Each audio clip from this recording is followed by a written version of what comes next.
Hoje vamos continuar o estudo aqui sobre a expressão do fruto do Espírito, fidelidade.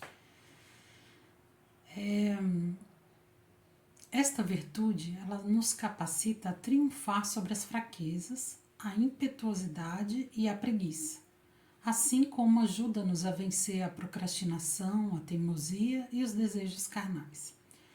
A fidelidade de Deus é uma virtude de Deus, muito vista por nós. E sermos fiéis mostra a marca de Deus em nossas vidas. Se tem uma das coisas que mais caracteriza Deus é a fidelidade. Ele tinha dado uma palavra, que eles iriam morrer. Né? Então, ele não poderia contradizer a sua própria palavra, senão ele não estaria sendo fiel a si mesmo. Então, ver tudo o que acontece com o homem hoje porque ele é fiel à sua palavra, né? Mas essa fidelidade também nos trouxe Jesus, né? E a gente saber que ele é fiel, né? Assim como um pai e uma mãe, né? Também. Quando a gente ensina sobre disciplina ou aprende isso, a gente entende que o sim é sim e o não é não. Então, quando uma criança ela consegue identificar que o pai e a mãe, a palavra deles basta. Não precisa gritar, não precisa um tom de voz alto para poder a criança entender que não. Depois da terceira vez que eu falar, ou quando eu falar nesse tom de voz, aí a minha palavra vai ser cumprida, né? Não. Por isso que a gente tem que tomar muito cuidado também com o que a gente diz sim e o que a gente diz não, né? Porque senão daqui a pouco também com crianças muito pequenas a gente vê que a gente fala não para tudo, né? E às vezes nem era tão necessário dizer não, né? Então a gente aprende também a pensar antes de falar um não. Por quê? Porque depois vai ser um não. Eu tenho que pensar muito bem no que eu vou falar, no que eu vou colocar como alguma coisa na minha vida, porque eu vou ter que ser fiel àquilo que eu vou falar. Vou ter que ser fiel no que eu vou, e eu vou ter que cumprir aquilo que eu disser. Assim também contratos, né? Quando a gente diz assina um contrato, ou quando a gente diz que vai fazer alguma coisa, eu vou, né, me comprometer com você com isso, eu estou me comprometendo. Então eu tenho que ser fiel naquilo que eu estou me comprometendo.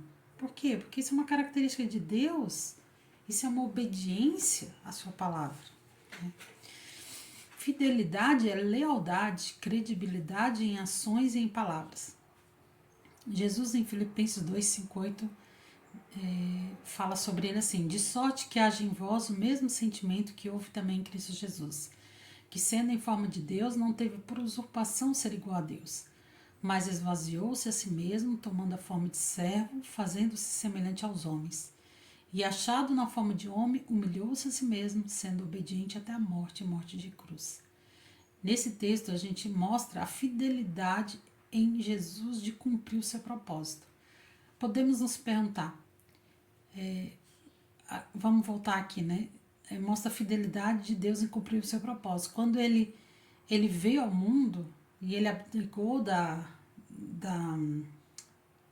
autoridade dele como Deus, ele se humilhou, se fez homem como nós e em momento algum, né, ele foi infiel, né, no seu falar, no seu proceder, no seu agir, em todo o tempo ele foi obediente até a morte, morte de cruz. Ele foi obediente ao propósito. No único momento que ele estava se sentindo fraco, que foi quando ele foi no Monte das Oliveiras orar, que ele estava suando sangue, sabendo que ele ia ter que passar pela morte, não por causa da morte em si, né? Porque todos os homens morrem, mas pelo fato de naquele momento ele ia se separar de Deus, ele nunca havia se separado do Pai. E naquele momento ele sabia que o Pai ia colocar sobre ele todos os pecados da humanidade e ele ia se separar do Pai. Naquele momento ali, né? Então aquilo para ele foi um sofrimento terrível, né? Mas como que ele venceu aquilo, né? Ele foi diante do Pai em oração, pediu para os discípulos orar por ele também. E quando ele estava lá, ele disse para o Senhor: Senhor, se tu puder, afasta de mim esse cálice, mas que não seja feita a minha vontade, mas a tua. Quantas vezes a gente está em situações assim, extremamente difíceis, a ponto de quase chorar sangue, de suar sangue. E a gente chega diante do Pai e fala isso, né? Pai, se eu puder, me livre da situação, mas que não seja feita a minha vontade sem a tua. E às vezes a vontade de Deus vai ser que nós passemos por aquilo. Por quê? Porque Ele tem um propósito com aquilo. Então o Pai deixou Jesus passar por todo o processo de cruz, separação naquele momento, porque Ele tinha um propósito, né? Da resgatar o homem da condição pecadora. Então, quando Jesus olhou para o propósito, ele pôde se alegrar, né? Tem um outro texto que diz que por, por causa da alegria que lhe estava proposta, ele suportou a cruz. Então existia um propósito, né? E esse propósito lhe dava alegria em saber que ele iria cumprir. Assim também nós no casamento, né? Muitas vezes a gente passa por circunstâncias que são, nossa, como diz assim, por mil e largava de mão, né? Largava essa aliança e tal, mas pelo propósito de cumprir com o que prometeu a Deus em primeiro lugar, propósito de, né, criar filhos juntos, de manter a instituição que Deus instituiu, que é o casamento, né? Então o propósito às vezes é maior do que a felicidade, do que o bem-estar nosso, do que as nossas, do que o sacrifício que a gente vai fazer, né? O propósito ele é maior. Então, se nós conseguirmos buscar no Senhor a fidelidade, porque a fidelidade não é uma característica humana, né? Ela é uma característica divina. Então é só em Deus que nós vamos conseguir ela, nos manter nela, né? Então é sempre buscando lá, né? Podemos nos perguntar hoje, estou servindo fielmente aqueles com quem convivo? Estou caminhando em humildade perante Deus para que Ele possa me exaltar? Estou disposta a seguir os passos de Jesus com fidelidade e obediência, a fazer todo e qualquer sacrifício que a fidelidade exige, até o ponto de morrer? Jesus, uma das exigências da fidelidade, do propósito que ele veio, era morrer. Então, assim, a gente está disposto a fazer a obedecer e fazer qualquer sacrifício para que essa fidelidade exige de nós? O casamento exige dedicação, exige sacrifício a vida inteira. Criar filhos exige abnegação, exige sacrifício, né? Acordar, levantar, levar para médico, cuidar, disciplinar, muita fidelidade, né? Quando a gente diz que a primeira coisa que os filhos vão ter que ver em nós vai ser a fidelidade, né? Então, em tudo, no trabalho, né? Eu estou sendo fiel ao contrato que eu fiz com meu patrão, de horário, de trabalho, de ficar ali no computador, às vezes fazendo um trabalho, ao invés de ficar na rede social, olhando ou conversando para lá e para cá. Então, a fidelidade, ela engloba todo o nas nossas atividades que a gente vai fazer, né? Em 1 Timóteo 3,11 diz: da mesma sorte, as esposas sejam honestas, não maldizentes, sóbrias e fiéis em tudo. Aqui é uma orientação para nós mulheres, né? Então, fiéis em tudo. O que é fidelidade em ação na vida de uma mulher? Aqui eu elenquei alguns tópicos, né? Ela é perseverante em tudo que faz, ela cumpre com suas obrigações em qualquer circunstância, ela se dispõe a servir, ela é fiel com sua palavra em horários no que se compromete, ela mantém a sua palavra, seu sim é sim, seu não é não, ela não falta em seus compromissos, faz de tudo para não cancelar, ela sabe negociar com sucesso, cumpre à risca as instruções que recebe, ela cumpre com seus deveres na igreja, não negligencia os seus talentos, ela empenha-se no que faz, ela é fiel aos contratos, seja financeiros, contas, dívidas, está sempre atenta para não ser infiel no que se compromete. Ela é fiel às suas alianças, responsabilidades, prioridades. Os opostos da fidelidade é inconstância, irresponsabilidade, instabilidade, não ser confiável. Não podemos depender né, nós podemos depender do Senhor sem medo, certo? Ele pode confiar em nós? As pessoas podem confiar em nós? Se falamos, nós fazemos o que falamos? O lema de pensarmos, né? Alguém tem que fazer. Sabe aquela coisa? Alguém tem que fazer isso. Agora, é minha responsabilidade? Se é minha responsabilidade, eu não posso ficar achando que alguém vai fazer por mim. Eu não posso deixar aquilo ali à la vontade e querer que alguém faça por mim. Porque a responsabilidade de quem? É minha. Então, quem vai fazer sou eu. Isso aí se dá para se colocar no sentido assim. Vamos supor, tem muitas mulheres que agora com essa questão do feminismo, né? A igualdade de todas as coisas com os homens e tal. E às vezes a gente se coloca nessa posição de que isso se torna um direito, né? Vamos supor assim, na questão da casa, né? De ser dona de casa. A responsabilidade de ser dona de casa é do marido ou da esposa? A Bíblia diz que é da esposa, ser boas donas de casa, né? O do marido é suprir a questão financeira, é uma obrigação dele. Por isso que nós, quando ajudamos eles financeiramente, não é tomando a responsabilidade deles, é auxiliando, trazendo uma ajuda, mas a responsabilidade é deles. Também assim é na questão da casa. A responsabilidade de ser dona de casa, de manter a ordem da casa, toda a organização é da mulher. Agora, o homem auxilia a mulher. Então, não dá pra gente querer jogar sobre ele a responsabilidade. E nem eles jogar sobre nós a responsabilidade deles.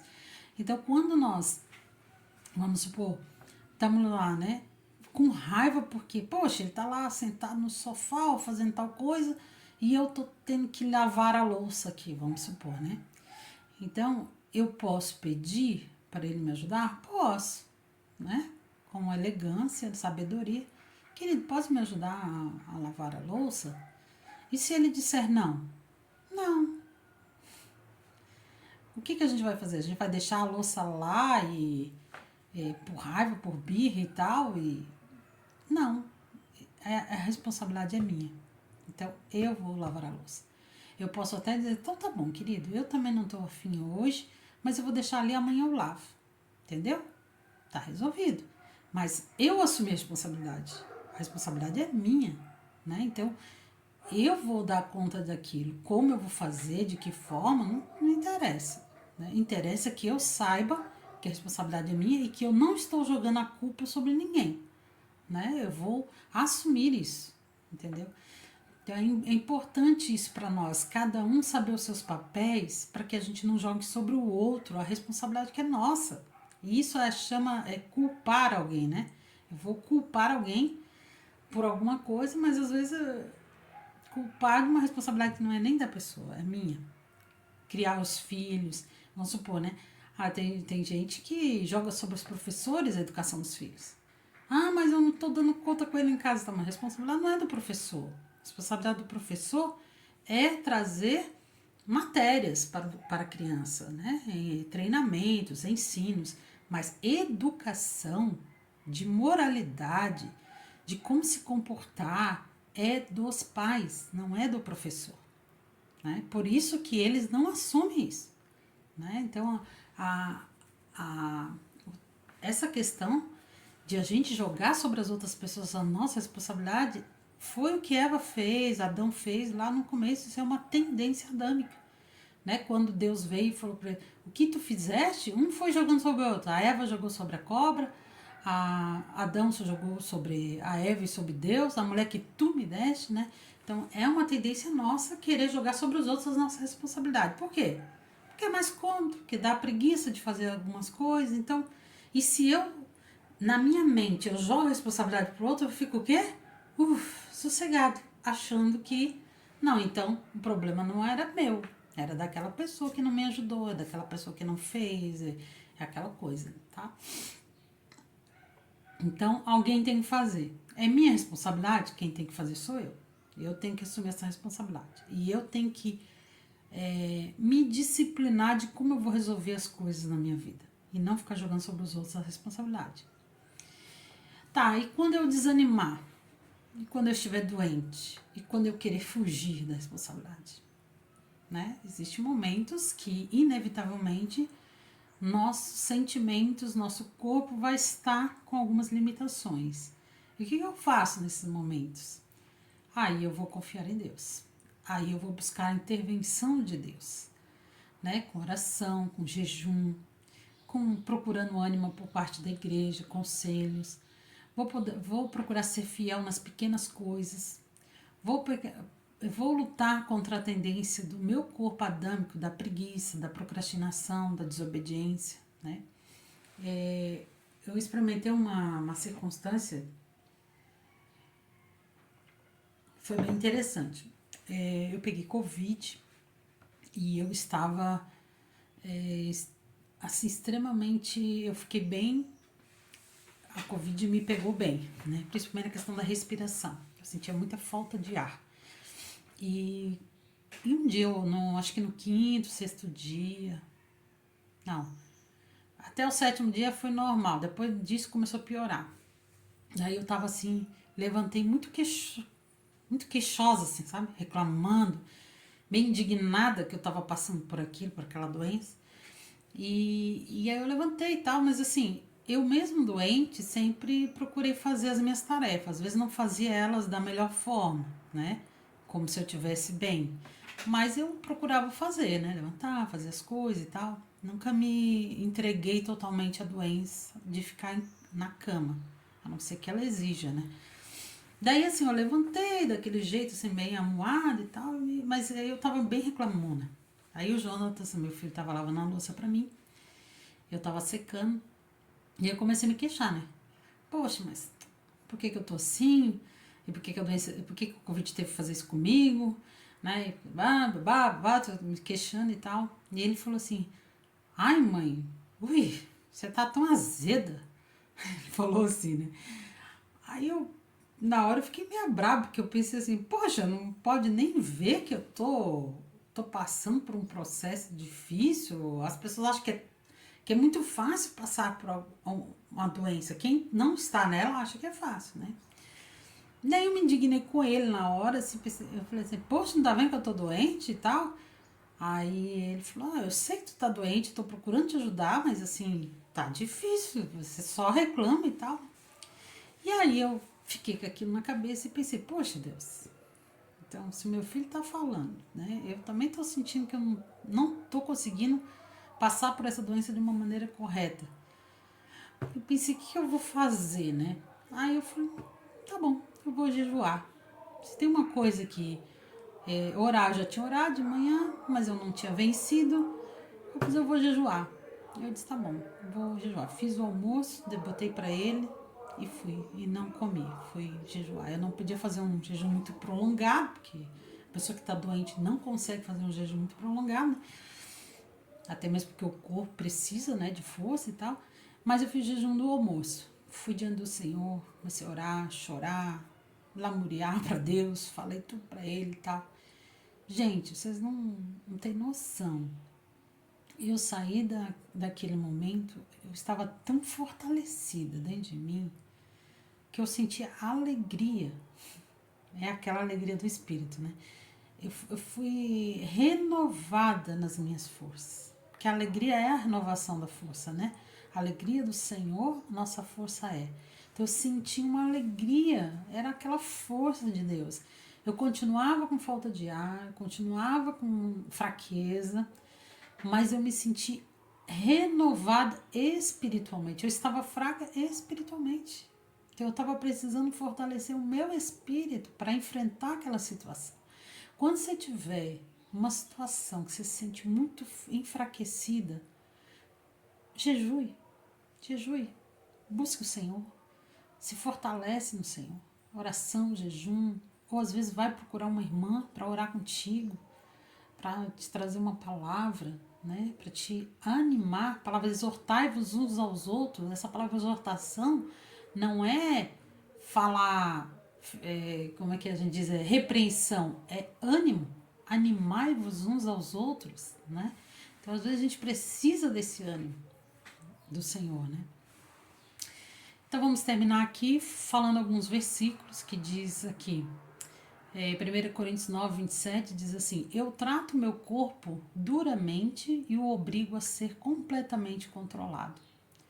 Então, a obediência, a procrastinação, a desobediência, a procrastinação, a preguiça vão ter que ser vencidas com o meu controlar o meu corpo, o domínio próprio, né? Que nós vamos falar ainda do domínio próprio.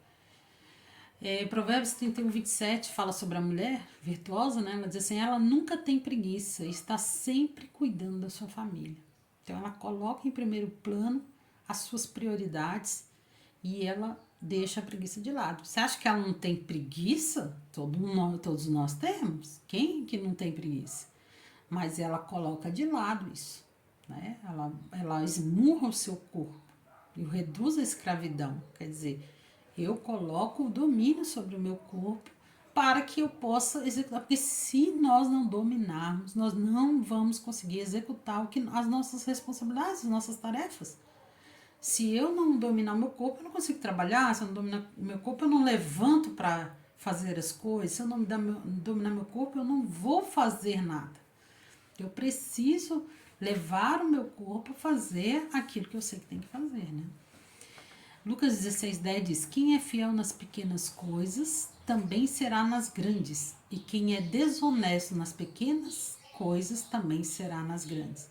Então, antes de nós pensarmos em coisas grandes, vamos pensar no básico, no levantar, no fazer as nossas tarefas, no cuidar dos nossos queridos, do serviço, né? E aí sim, nós vamos conseguir fazer as grandes. Então, nas pequenas coisas, Deus vai nos testando, nos provando também, para nos dar as grandes, né? Confesso para vocês que estar fazendo esse trabalho com vocês exige de mim a fidelidade. Existem momentos em que, né, eu tenho outras coisas para fazer, eu às vezes não me sinto digna de estar falando, né? Ou fico pensando, poxa, mas eu não estou perfeita nisso ainda, como eu vou falar isso com elas? Né, tanta coisa traz impedimento, tanta coisa vem para, né, para atrapalhar, mas o permanecer e a fidelidade sempre fica na minha mente. Eu dei a minha palavra, eu vou cumprir. O Senhor me pediu isso, entendeu? Então, isso é maior, o propósito é maior do que os meus sentimentos, do que o que eu acho de mim, ou do que eu, né, tenho para fazer, sabe? Isso é maior. Então, quando vocês verem eu mandando vídeos e vídeos, não é porque eu estou querendo me aparecer, é porque eu estou sendo fiel com a palavra que eu dei a vocês, é porque eu estou sendo fiel ao que Deus me chamou para fazer. Faz 1 ano atrás, Deus pediu para mim fazer esse trabalho com essas mulheres, de estar fortalecendo cada uma, né, na fé. Eu não sei como vocês estão recebendo tudo que a gente está se comprometendo ali, né? Quando eu me comprometi com fidelidade. E eu estou procurando fazer o melhor para Deus, né? Em fidelidade.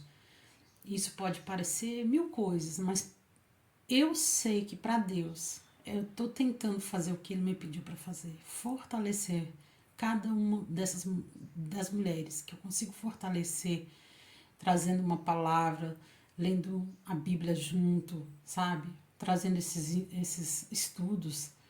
Eu me sinto sendo fiel ao que eu me comprometi com Deus, né?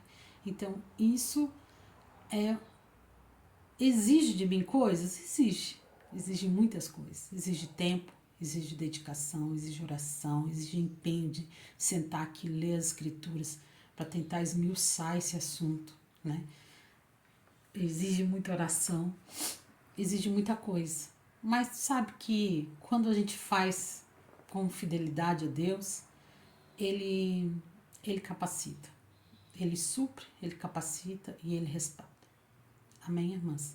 Então que o Senhor nos anime a sermos fiéis em tudo que nós nos comprometermos. E se às vezes você se comprometer numa coisa errada, volte atrás, recuse, diga não, eu me comprometi, mas eu, né, não avaliei bem a situação, eu não tenho como me responsabilizar por isso, né? E assim, se eu sim seja sim, se eu não seja não, né? Então, se tu se comprometer em algo correto, vá até o fim. Se tu se comprometer em algo errado, que é pecado, diga não, volte atrás, peça perdão, restitua. Agora, se comprometer em algo que não é errado, mas que você precisa cumprir, vá também até o fim.